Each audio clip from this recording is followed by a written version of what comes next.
Hearts 3, St Johnstone 2, Craig Gordon, Hyler, fuck, today's had everything, 9-0 Skeltons, Craig Gordon bottling it, what's going on? Even the best goalkeepers in the league can make mistakes. That was the story for me today. Yeah, it was pretty bad.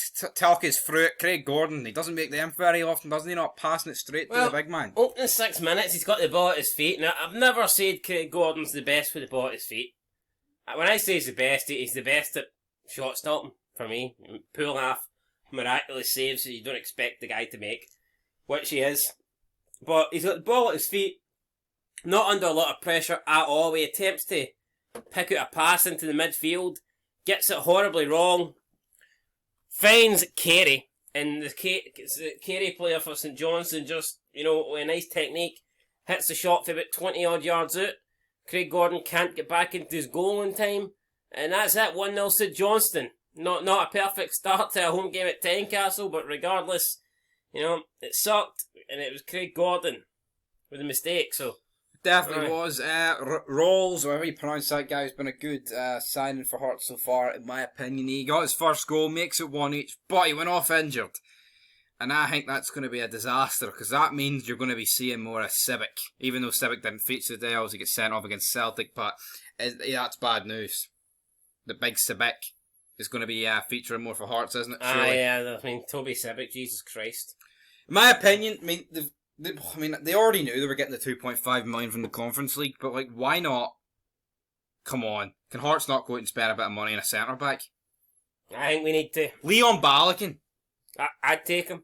I mean, you'd take him. I'd fucking take him. I signed him in Football Manager, so. Yeah, I mean, Leon Balogun is sitting on a free. The guy lives and breathes European football.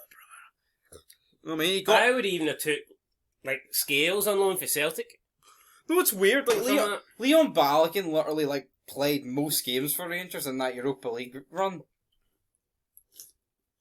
Then all of a sudden got told, you're not good enough. I know Bassey played a lot too, but Bassey was left back for most of them, But Barisic did feature, but it's just weird that a guy who was a pretty big part of Rangers' season last year shunted out. Yeah, but yet there's people pushed to the side. There's people who shite who are still there. But, I suppose they did bring in Suter and they did bring in Davis. But still. But you need depth, You do. If Rangers are thinking about a serious run here in the Champions League, they need more. Anyway, back to Hearts things. Liam Boyce. Giannelli sets him up. He buries it. He should. Where were these chances getting buried against Surge? Non-existent. Boyce cost us against Surge.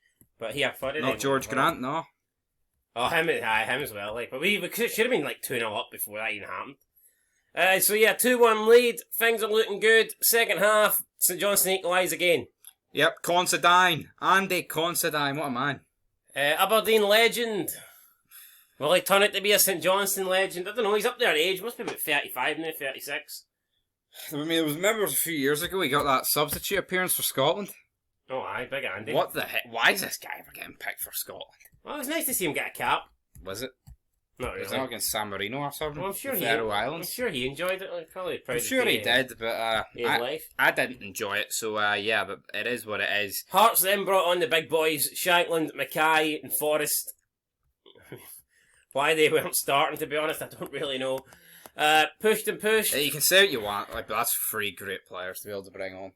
Yes, but I still think you should be able to play 2 games in 4 days. I think it's embarrassing that. Plus, the tie in midweek was at Tynecastle. It's not like you're travelling. I think it's embarrassing that they didn't start the day because they played European football on Thursday night. He's been doing that all season. Well, I'll say all season since the European games came out. And it was only 2, but the fuck. Even against Celtic, they got rested. I don't know how you can't play 2 games in a week. Neither have I, but the question is, Shankland, penalty, scores it, was it Well, a penalty? Hold on, I can understand him resting them for the European games, because he wants them to be 100% for the European games. But what I can't not understand is why they didn't feature today. Oh, they're only 95%, couldn't they play them against St Johnstone? Of course you could. No, you're probably 95%. I think there's a difference between. I think there's a big difference between Nielsen not playing them in the league before a European tie than not playing them in the league after a European tie. Definitely. So, but anyway, they come on. huffed and puffed. I mean, looked like they were creating chances, but never really created anything clear cut. And then Barry Mackay brought down the box, clear penalty, gives it to Shankland, and Shankland does what Shankland does. Scores it in the back of the net. Sounds a bit better when Davy Martindale says it, to be honest, but who knows? Tav does what Tav does. Tav does what Tav does. Aye, and it's 3 points for Hearts, and it puts Hearts third in the league. Big injury, by the way, to a St Johnstone player, so hopefully he's alright. Yep, it was Boyce. Big shout out to him. Looked like a Syrian. Not quite Liam. He was down for 10 minutes as well, so we'll see. Hopefully he's alright. Looked like a broken freaking neck. But yeah, we'll take a look at the league table. Hearts third, St Johnstone in 10th. We'll take a bigger, in-depth look at this in the review show, which is coming up next because this is the final game of the weekend. Was it a good weekend? Quickly. Loads of goals. Depends on who you support. Yeah, it was a decent. Dundee United -16. If you support them, it wasn't a good weekend. No. Yeah, Dundee United. I mean, can they go down? I'd say so. Because St Johnstone and Motherwell, especially Motherwell, are a lot better than I thought they would be. Yeah, no, I think Dundee United are in trouble, and I can't believe I'm saying that with the squad that they've got. They can go down, but depends what happens with Jack Ross. He'll get sacked before I think they go down, won't he? He probably will, guys. But that's for the review show, and I'll leave it then. So until then, Hearts fan, what is it? It's a good day, peace. It's a good day. Today was a good day.